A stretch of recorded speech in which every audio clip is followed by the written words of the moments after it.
Hello बच्चों, आइए प्रश्न को देखते हैं। निर्धारित कीजिए कि क्या निम्नलिखित प्रकार से परिभाषित प्रत्येक संक्रिया स्टार से एक द्विआधारी संक्रिया प्राप्त होती है, नहीं होती है या नहीं होती है। उस दशा में जब स्टार एक द्विआधारी संक्रिया नहीं है, औचित्य भी बतलाइए। और बोला गया है कि आर में संक्रिया स्टार जो है ए स्टार बी बराबर ए बी स्क्वायर द्वारा परिभाषित है। प्रश्न को हल करने से पहले इसकी मुख्य अवधारणा के बारे में चर्चा कर लेते हैं।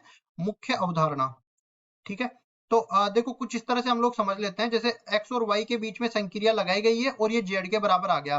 मैंने x और y के मान ऐसे लिए हैं कि ये a समुच्चय और y भी a समुच्चय में आ रहा है, और a के लिए समुच्चय a के लिए मेरे को बताना है कि द्विआधारी संक्रिया है कि नहीं। तो हम लोग बोलेंगे स्टार के द्विआधारी संक्रिया होने के लिए, द्विआधारी संक्रिया होने के लिए आवश्यक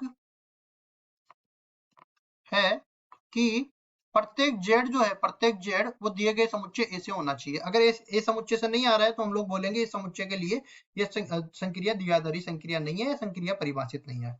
अब देखिए हम लोग आगे बढ़ेंगे और इस तरह से हम लोग बोलेंगे।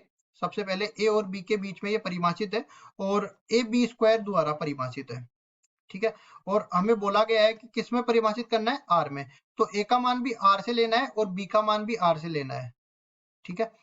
आर जो है वास्तविक संख्याओं का समुच्चय होता है। अब हम लोग जानते हैं कि किन्हीं भी वास्तविक संख्याओं का वर्ग करने पर भी वास्तविक संख्या होती है और वास्तविक संख्याओं का गुणन करने पर भी वास्तविक संख्या होती है। तो मैं बोलूंगा कि बी स्क्वायर भी एक वास्तविक संख्या होगी, बी स्क्वायर भी एक वास्तविक संख्या होगी और ए बी स्क्वायर भी एक वास्तविक संख्या होगी, ठीक है। क्यों होगी? क्योंकि वास्तविक संख्या का वर्ग भी वास्तविक संख्या होती है। वास्तविक संख्या का वर्ग, और यहाँ पे मैं बोलूंगा वास्तविक संख्याओं का गुणन, वास्तविक संख्याओं का गुणन, ठीक है। अगर ऐसा आ रहा है इसका मतलब मैं कहूंगा कि ये अपने पास एक द्विआधारी संक्रिया है। अतः स्टार आर में एक द्विआधारी संक्रिया है, द्विआधारी संक्रिया है जहां